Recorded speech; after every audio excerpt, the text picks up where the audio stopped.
पाहिजे। तिथे प्रसिद्ध ताई रडते, अहिल्या रडते, मी अहिल्याला विनंती करतो तिच्या पुढे आपण तिला विचारूया तिच्या काय भावना आहे। कारण आम्ही पाहिलाय तो थरकाप, आम्ही पाहिलं ते डोळ्यातलं पाणी, आम्ही पाहिलं ते चक्कर येताना खाली पडताना, आणि हे सगळं आपल्या लेकरासाठी होतं। आईला तू सांगा पप्पानं काय करावं? आम्ही सर्वजण थकलो आहे, विनंती केली आहे, पप्पा ऐकत नाही, तुम्ही तरी ऐक, काहीतरी मनावर घे, तू सांगा।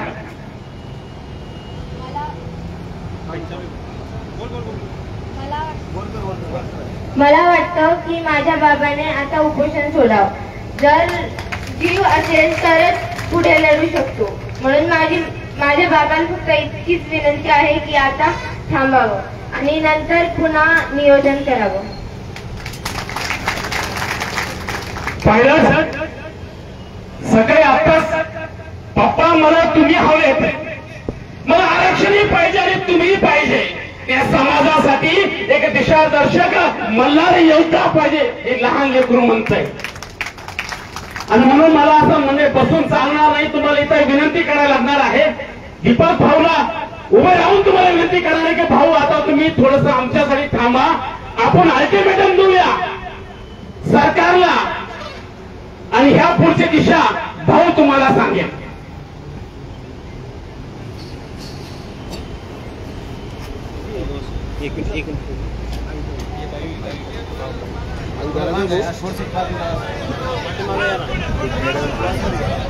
सरजी ऐका ना सरजी पाठीमागे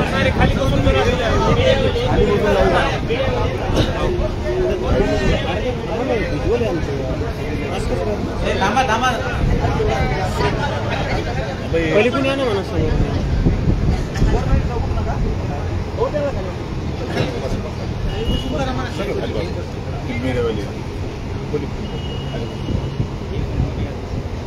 या ठिकाणी उपस्थित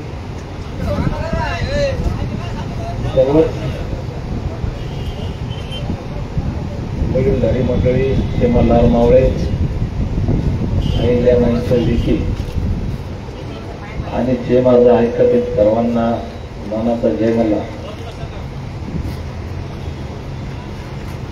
खरं म्हणजे भिंगे सर म्हणाले की जास्त बोलू नका, आणि बोलण्यासारखं तर खूप काही, बोलण्याची ताकद पण नाही।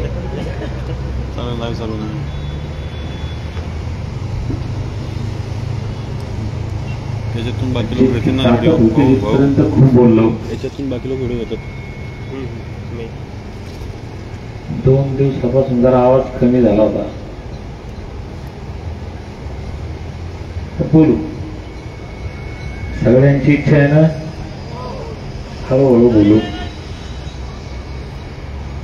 आवाज मजबूत करू आणि मग बोलू।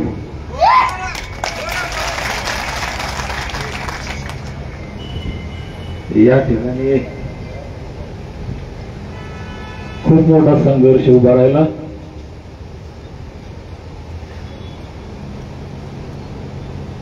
आणि मी म्हणलो होतो की या माझ्यावर विश्वास ठेवा, हा माझ्या आयुष्यातील शेवटचा लढा असेल।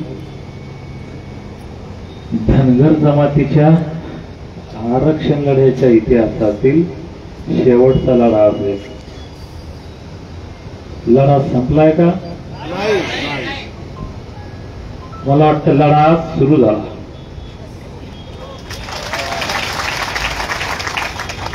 आम्ही मराठवाडा मुक्ती संग्राम दिनी लढा सुरू केला होता, आणि मला असं वाटलं होतं की विजयादशमीच्या मुहूर्तावर तो सुटेल, संपेल। आम्ही लढलो ताकदीनं, प्रामाणिकपणे, प्राणपणानं आणि ताकदीनं लढलो। तर मला वाटतं थोडंसं आम्ही कुठेतरी कमी पडलो असेल म्हणून जिंकलो नाही, थोडंसं दादा गणित हुकलं. मी जे एसटी आरक्षणाचा मुक्ती संग्राम म्हणलं होतं ना, आणि आज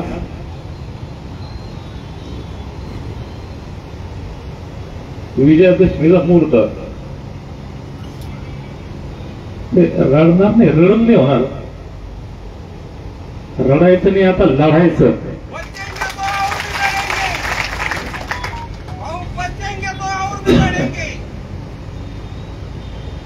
रड याच्यामुळे येतो की आम्ही कमी पडलो, आणि आज हा विजयोत्सव साजरा केला नाही म्हणून साहेब बाकी लोक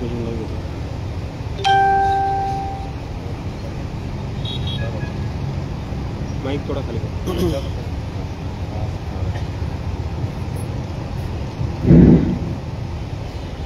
आम्ही योद्धे. सरांनी सांगितलं आता, आमचा इतिहास रडणाऱ्यांचा नाही लढणाऱ्यांचा आहे, आटके पार झेंडे फडकावणाऱ्यांचा आणि दिल्लीचं तख्त हलवणाऱ्यांचा आहे. त्याच्यामुळे आता थांबू. डॉक्टर साहेब 2 दिवस झाले म्हणाले, जरा आहे ते खरंय.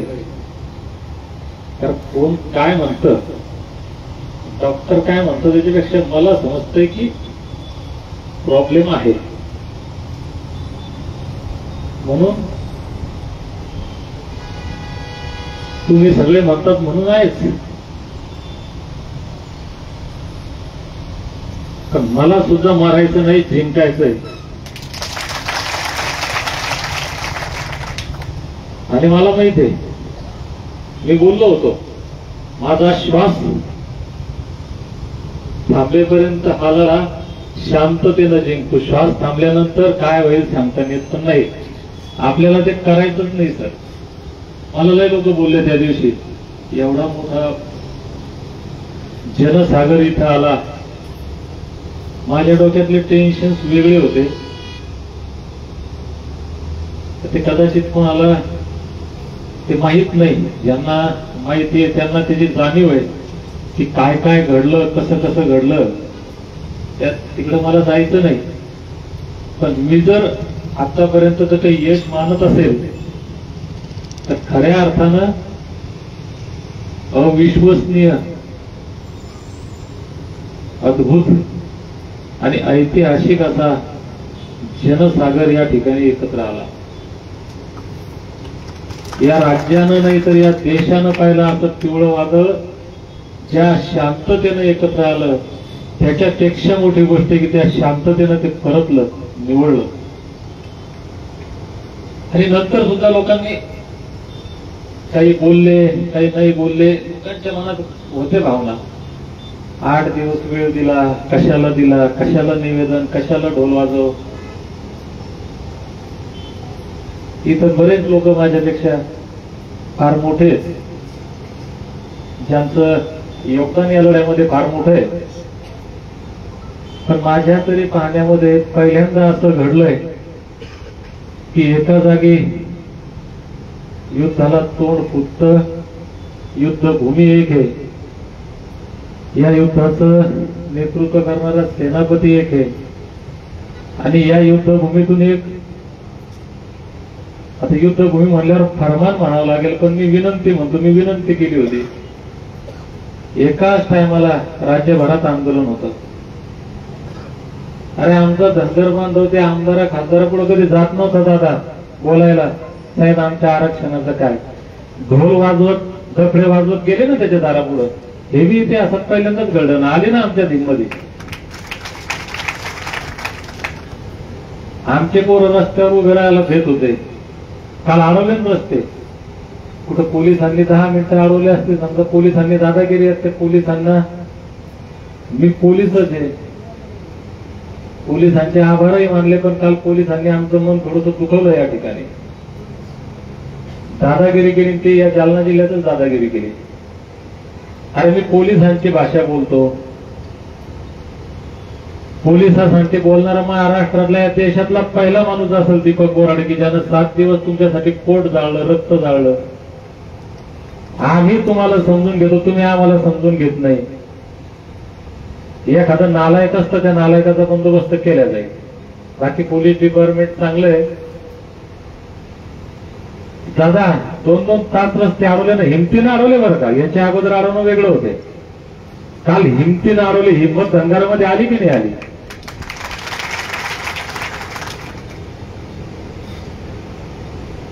आणि हा वेळ आपण सरकारला दिला होता. खरं म्हणजे दादा आपल्यालाही नियोजन, मला माहित होतं 8 दिवस मला त्रास होणार आहे.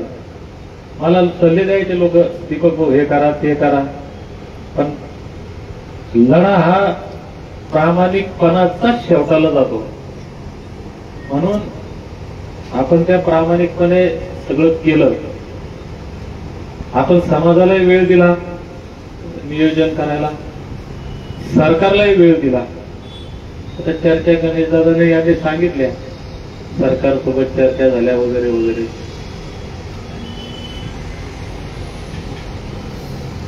आपण कमी पडलो. समाज 100% एक झाला, ताकदीनं रस्त्यावर आला. दुसरी बाजू उभी झाला. सर्व पक्षीय नेत्यांनी, मग तो अगदी ग्रामपंचायतचा सरपंच जरी असेल, त्याच्यापासून आजी माझे आमदार खासदार मंत्री जे कोण आपले आहे कमीच आहेत, या सगळ्यांनी एक ताकद तिथं दाखवली पाहिजे. दाखवली नाही. मी जाहीर या ठिकाणी बोलतो, कोणाला राग आला येऊ द्या, कोणाला वाईट वाटलं वाटू द्या, हे वास्तव आहे.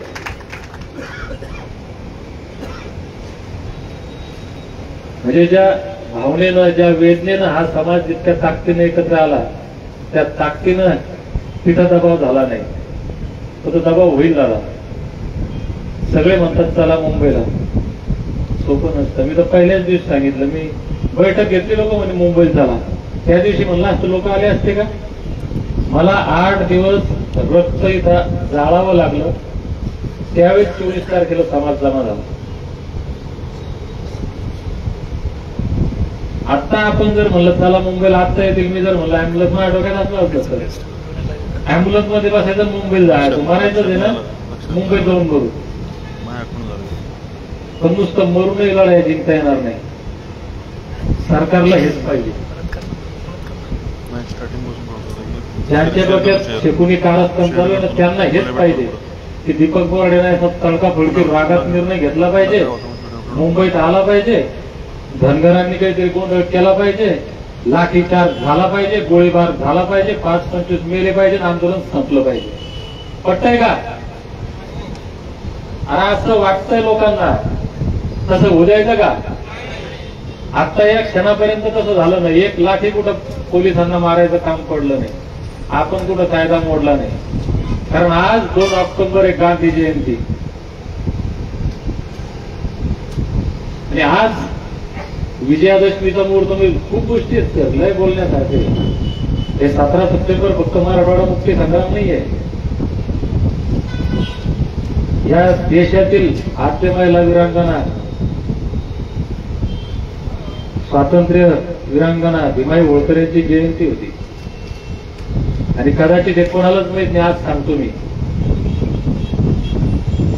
ज्यांना दक्षिण भारताचे आंबेडकर म्हणतात, ते पेरियार रामस्वामी नायकर यांची जयंती 17 सप्टेंबर आहे. आणि हे लोकांना कळणार नाही. हे सांगू आपण हळूहळू. तर माझ्या घरी फोटो आहे पेरियार यांचे. तर मी त्यांचं जीवनचरित्र वाचत होतो मागच्या 1 महिन्यामध्ये. आणि या देशात माझा आवाज ज्यांना हे समजते भाषा ते डोक्यात घ्या. या देशात तमिळनाडू पहिलं राज्य आहे. त्यांनी या देशातली पहिली राज्य घटना दुरुस्त केली, संविधानात दुरुस्ती केली आणि 50% वर आरक्षण दिलं, टिकवलं आजपर्यंत. ते फक्त एका व्यक्तीमुळं. ते व्यक्ती म्हणजे पेरियार रामस्वामी नायकर. त्यांची प्रेरणा घेऊन 17 सप्टेंबरला लढा सुरू केला होता. आता हे ज्यांना पेरियार माहित नाही, त्यांचा लढा माहित नाही, त्यांना कळणार नाही. ते नंतर आता सांगू. मी फिरणार आहे, गावोगाव जाणार आहे, पेरियार सांगणार आहे, त्यांचा इतिहास सांगणार आहे. अरे पेटून उठला एक माणूस. घटना दुरुस्ती, देशातली पहिली घटना दुरुस्ती करायला लावली आणि आरक्षणात बदल केला. आपण करू शकतो सर. तुम्ही म्हणले ना दिल्ली, यस दिल्लीत जाऊ. आरक्षणाच्या बाबतीत पहिली घटना दुरुस्ती पेरियार रामास्वामींनी केली ना, शेवटची घटना दुरुस्ती आपण करू. आणि आजच्या दिवसाचं सगळ्यात पुन्हा एक महत्व आहे. आज गांधीजींची जयंती आहे. होता होईलपर्यंत,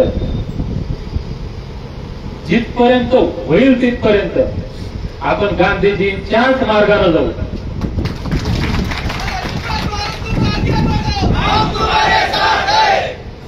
कोणाला मारून, कोणाला शिव्या देऊन, जाळपोळ करून, तोडफोड करून प्रश्न सोडवायचे नाही. मग आता ते शेवटच्या क्षणाला जर पर्यायच नसेल, ज्या क्षणी आम्हाला आमचा जीव जाईल अशी परिस्थिती होईल, त्या दिवशी घेऊन येत नाही. आता मी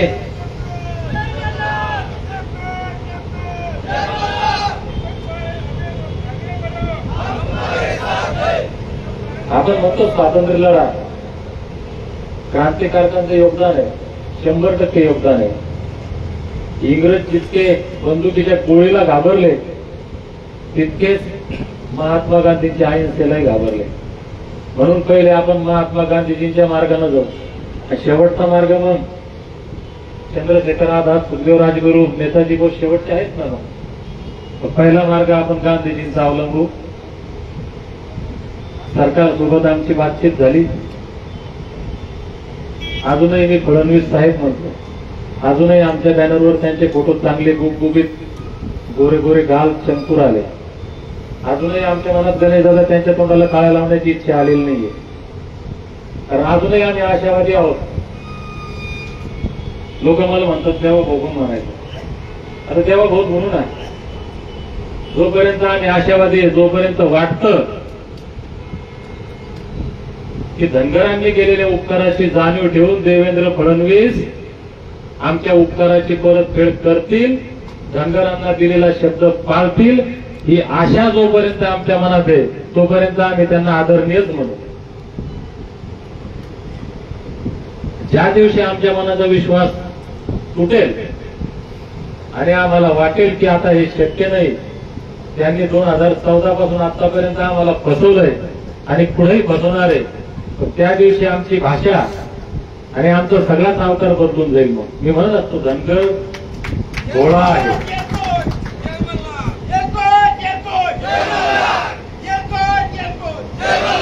धनगर भोळा आहे, त्याला तिसरा डोळा आहे. आता या भोळ्या धनगराच्या हिशोबानं सरकारनं चालावं. मी हात जोडून मायबाप सरकारला विनंती करतो, आम्हाला तिसरा डोळा उघडायला लावू नका. आज गांधी जयंतीच्या दिवशी सर्वांच्या भावनेचा मी आदर करतो. खरं म्हणजे मी सर काय मिळवलं, समाजानं काय मिळवलं हे फार मोठे विषय आहेत. पण मी जे गेले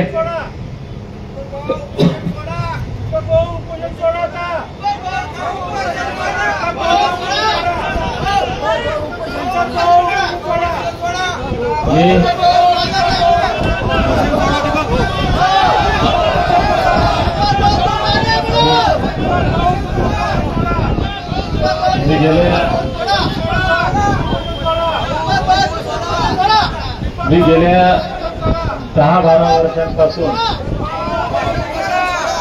लोक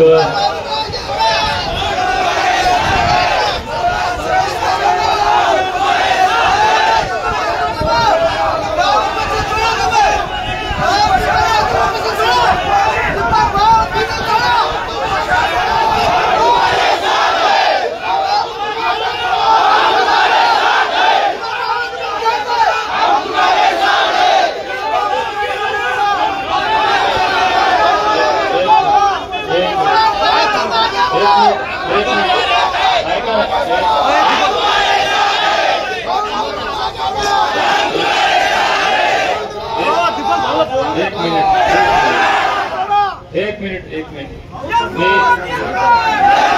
गेल्या 6 महिन्यावर झाले प्रामाणिकपणे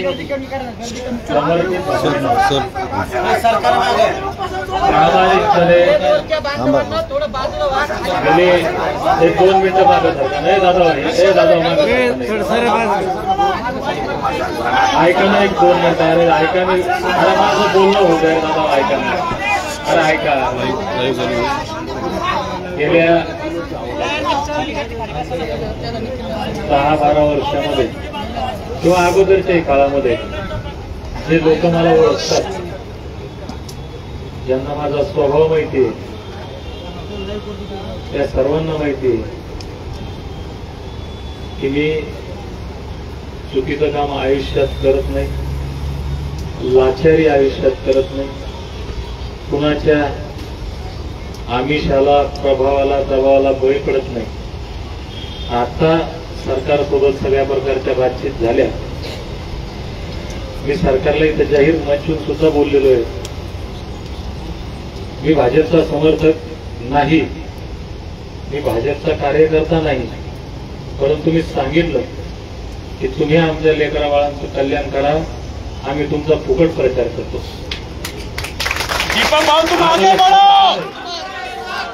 आम्हाला स्वार्थ अजिबात नाही. माझा जर एकमेव स्वार्थ काही असेल तर तो आहे माझा समाज, माझ्या समाजाचं कल्याण.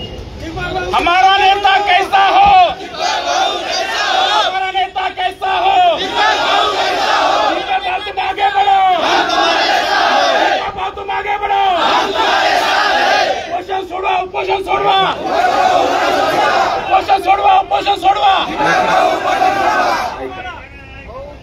या ठिकाणी सरकारसोबत सगळ्या चर्चा झाल्या. सरकारला आपले लोक म्हणले की आपल्या मागण्या सरकार ठीक आहे, एक मागणी मान्य करत नाही, इतर मागण्या आपण दिल्या पाहिजे. सरकारच्या वतीने म्हणण्यात आलं. आमच्या बांधवांवर गुन्हे दाखल झालेत. मला आताही वकील साहेब इथून सांगायला लागले काल गुन्हे दाखल झाले. सगळ्यात मोठं टेन्शन जर असेल आम्हाला, हे गुन्हे वापस झाले पाहिजे. आम्ही मागण्याच नाही दिल्या सरकारला. तुमच्या फक्त कानावर घातलं ते सांगतो आम्ही एकच मागणी सांगितली होती, आम्हाला योजना नको, आम्हाला कोणते लाभ नको, काहीच नको. तुम्ही एक एसटीचं प्रमाणपत्र द्या, आमचं कल्याण होणार आहे. सगळ्या योजना आम्हाला मिळाल्या. सरकार सगळं द्यायला तयार आहे, प्रमाणपत्र सोडून आता. परंतु त्या दिवशी लाईव्ह चर्चा आपण मुख्यमंत्री देवेंद्र फडणवीस साहेब यांच्यासोबत केली. मंत्री नामदार गिरीश भाऊ महाजन, मंत्री पंकजाताई मुंडे हे या ठिकाणी आले. बरेच सरकारचे प्रतिनिधी आले, मंत्री आले. सगळ्यांनी विनंती केली, सगळ्यांनी सांगितलं. तिथेही ज्या चर्चा झाल्या त्या चर्चेच्या ह्याच्यातून काही गोष्टी आपण सुद्धा याला तडजोड म्हणूया. तह आणि तह इतिहासात काही नवीन नाहीये. म्हणून आपण सरकारला घाबरून किंवा स्वतःला आम्ही कमजोर समजून मागे हटण्याचा निर्णय घेत नाहीये. तर येणारी वेळ 2014ला आपण फडणवीस साहेबांवर विश्वास ठेवला, त्यांना सत्ता दिली. त्याच्यानंतर प्रत्येक वेळी विश्वास ठेवला, आपण फसत आलो. आताही त्यांनी काही गोष्टी सांगितल्या. एजींसोबत आमच्या बांधवांची बैठक झाली, कालपर्यंत बैठक मुंबईमध्ये होती. त्यातून ज्या काही चर्चा झाल्या, घाई करून नाही जमणार. आता आम्ही आज या मिनिटाला मुंबईत जरी जाऊन बसलो तरी सरकार सर्टिफिकेट देत नाही. तर त्यांनी काही वेळ मागितला, म्हणले आम्ही करतो. आपण वेळ देऊ आणि पाहू. 75 वर्ष गेले, माझे 16 दिवस रक्त जाळण्यात गेले, अजून 16 दिवस जातील. 1 महिना जाईल, 1.5 महिना जाईल. तर निवडणुकीच्या अगोदरच पाहू. काय द्यायचा ना वेळ, थोडा वेळ देऊ. काय होतं पाहू. आपण घेतलं काही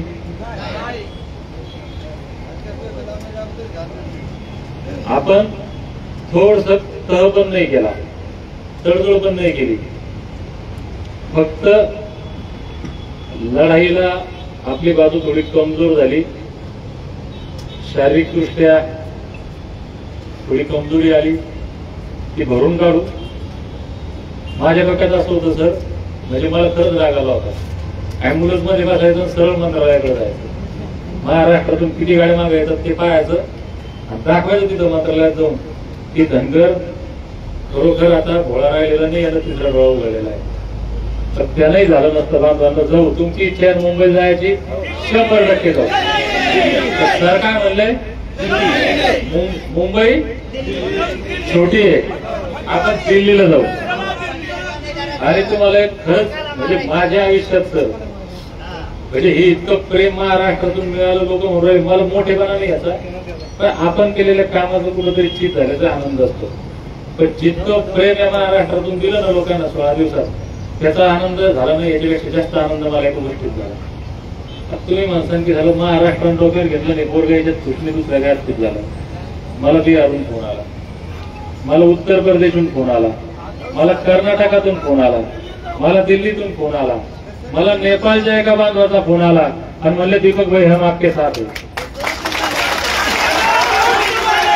मला सकाळीच आमचे रवींद्र भाई पाल म्हणून दिल्लीमध्ये, त्यांचा सकाळी फोन आला, म्हणे दीपक भाई आपने तो पूरा देश हिला दिया. मतलब भाई कैसे? बोले पूरे हमारे इधर तो पूरे आपके वीडियो चल रहे हैं और क्रांति हो गई, आपको अभी इधर भी आना है लढाई के लिए. म्हणजे आता आपल्याला म्हणायची गरज नाही, दिल्लीला जाणं आपल्याला सोपं झालं बाळासाहेब. आता आपल्याला तिथून निघायचं का, लोक आपली वाट बघू राहिले. त्या आपल्या लोकांत खंत आहे, मलाही खंत होती. मीटिंगला जर 10 लोक पाठवले चर्चेसाठी, 50 अगोदरच खुर्च्यावर जाऊन बसले असतात. ही जशी एक आमच्यासाठी थोडी शोकांतिका की खेदजनक बाब आहे, आपल्यासाठी प्लस पॉइंट पण आहे. आपण जर इथून घोषणा केली दिल्लीला जायची, तर आम्ही इथून जाण्या अगोदर तिथं करोडो लोक बसलेले असतील दिल्ली. हे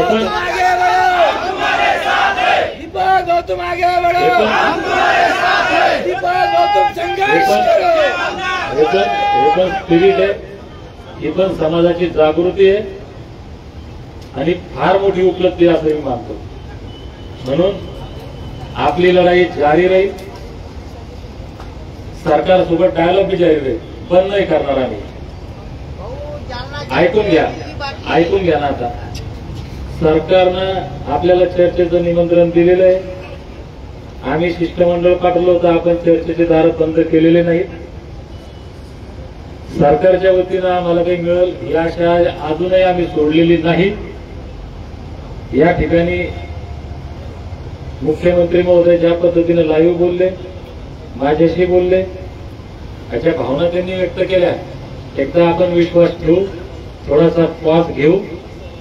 म्हणून सगळ्यांच्या भावनेचा आदर करत मी सुद्धा, कारण बरेच लोक बोलले, आता मी जर काही लोकांची नावं सांगणं या ठिकाणी उचित होणार नाही, पण ज्या लोकांचा या आंदोलनाशी काही संबंध नाही, ज्यांना शब्द बोलता येत नाही, जे या समाजाचे नाही, जे आपल्या विचाराचे नाहीत, अशा लोकांचे सुद्धा वाक्य आहे की दीपक भाऊ ही लढाई जर सुरू केली, तिचा शेवट करायचा असेल तर तुमचं खंबीर असणं गरजेचं आहे, तुमचं नेतृत्व असणं गरजेचं आहे. म्हणून या सगळ्या लोकांचा विचार करत मी या ठिकाणी काही क्षणाकरता हा लढा या ठिकाणी थांबवतो.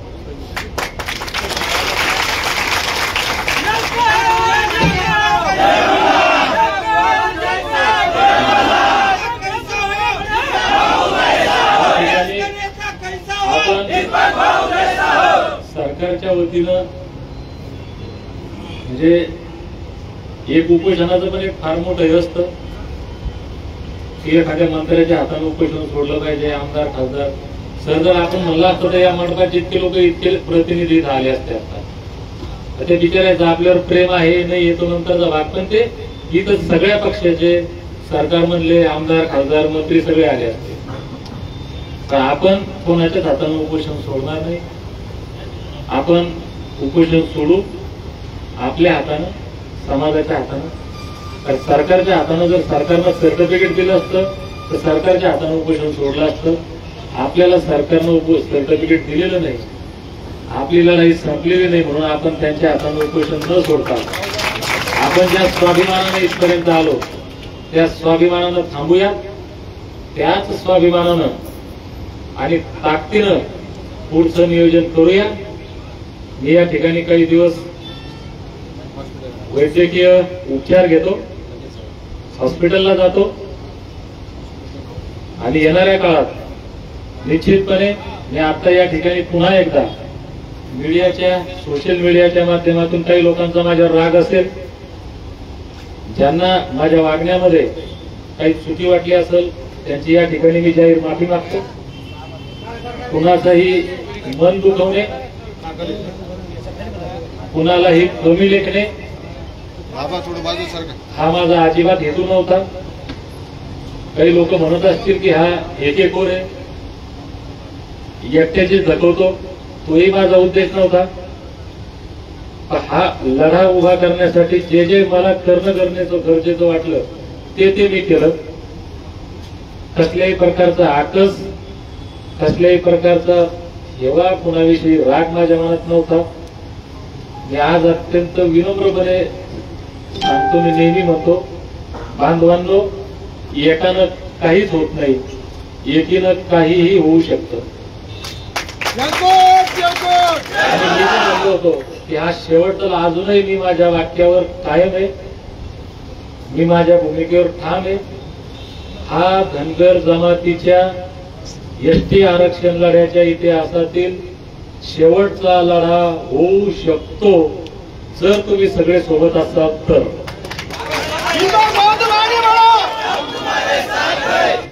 म्हणून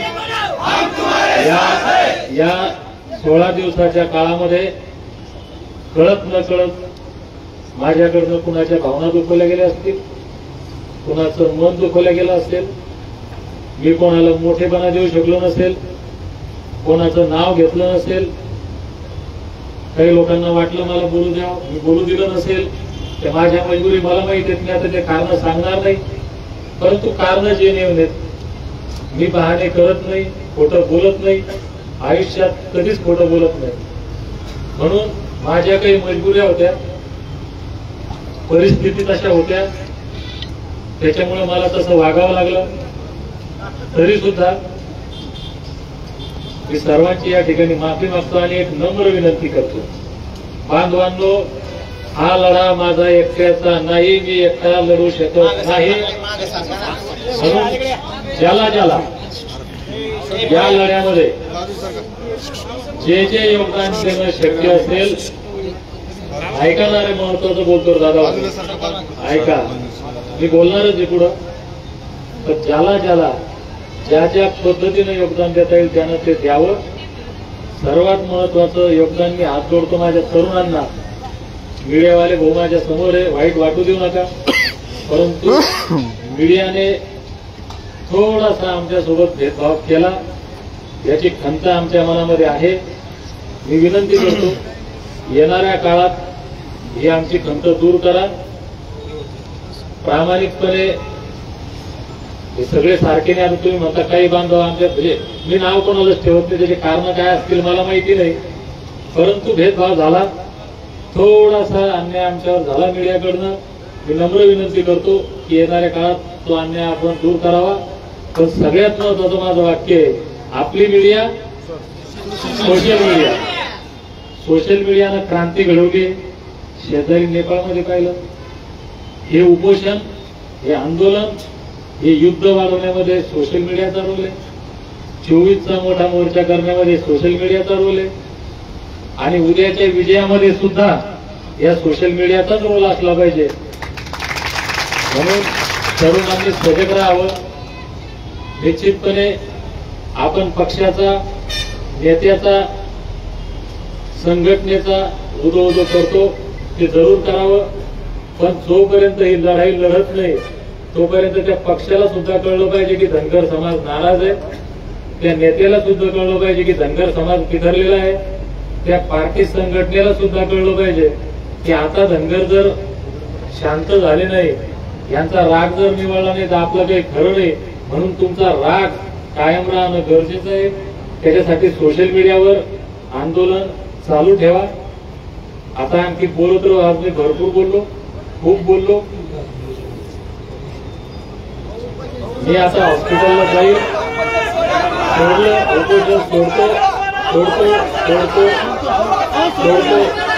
सोडतो मी सांगतो, ऐका ना. मी आता हॉस्पिटलला जाईल इतके दिवस. डॉक्टर ऐका, डॉक्टर ऐका दादा, एक जोपर्यंत डॉक्टर सांगत नाहीत मला चुकीचं, तोपर्यंत मी पुढील गोष्टी काही बोलत नाही. आणि एक विनंती करेल, मला माहिती आहे आपल्या सर्वांचं प्रेम आहे. जोपर्यंत मी हॉस्पिटलमध्ये, मी गेल्या 16 दिवसामध्ये रात्री 12, 1, 2 वाजता मला झोप लागते. सकाळी 4, 5 वाजेपासूनच आमचे बांधव इथं आलेले असतात. ते बिचारी उठतात, मी उठून पाहतो, आपला हात वर करतो. माझी झोप अजिबात 2-3 तासाच्या वर झोप झालेली नाहीये. मी आतून माझे काय शारीरिक कष्ट, काय वेदना आहेत हे आता फक्त ते डॉक्टर सांगतील, मला माहिती आहे.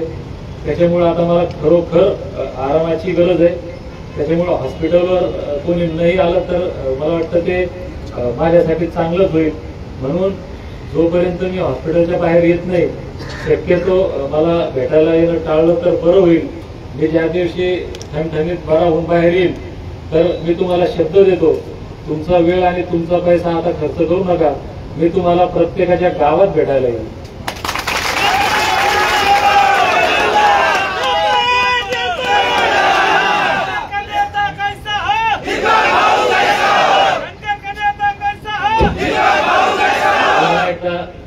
गेल्या म्हणजे आंदोलन सुरू करण्याच्या 10 तारखेपासूनच्या या प्रवासामध्ये, या 16 दिवसामध्ये ज्यांनी साथ दिली त्यांचे मी आभार या ठिकाणी मानणार नाही. कारण त्याच्यामध्ये आता नाव कोणाचं घेऊन कोणाचं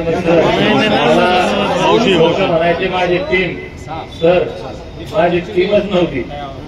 मी इमानदारीने सांगतो, महाराष्ट्र आपली टीम होती. बिना टीमचा मी झालो. पण आज मी जबाबदारीने सांगतो की माझ्या सोबतची टीम आहे, प्रामाणिक टीम बरं का, प्रामाणिक आणि लढवई टीम आहे.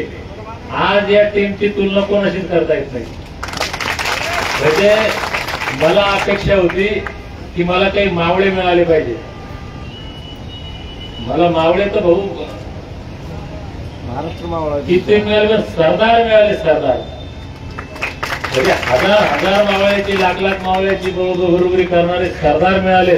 त्याच्यामुळे मी खात्रीनं सांगतो, आता माझी टीम नाही, माझी टीम कालही नव्हती, माझी टीम आजही नाही, माझी टीम उद्याही राहणार नाही. माझी एक सेना तयार झालेली आता.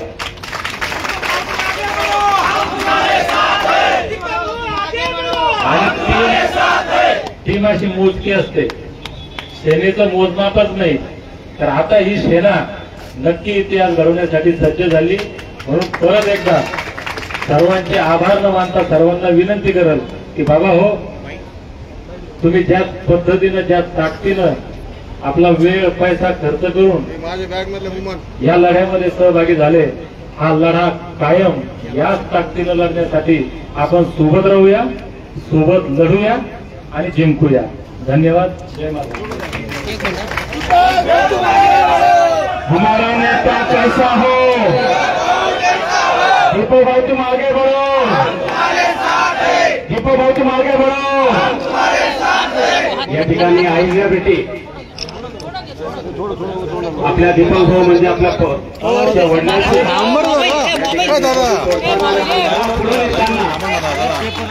हा संघर्ष पुढे येताना, कारण हा संघर्ष फार मोठा आहे.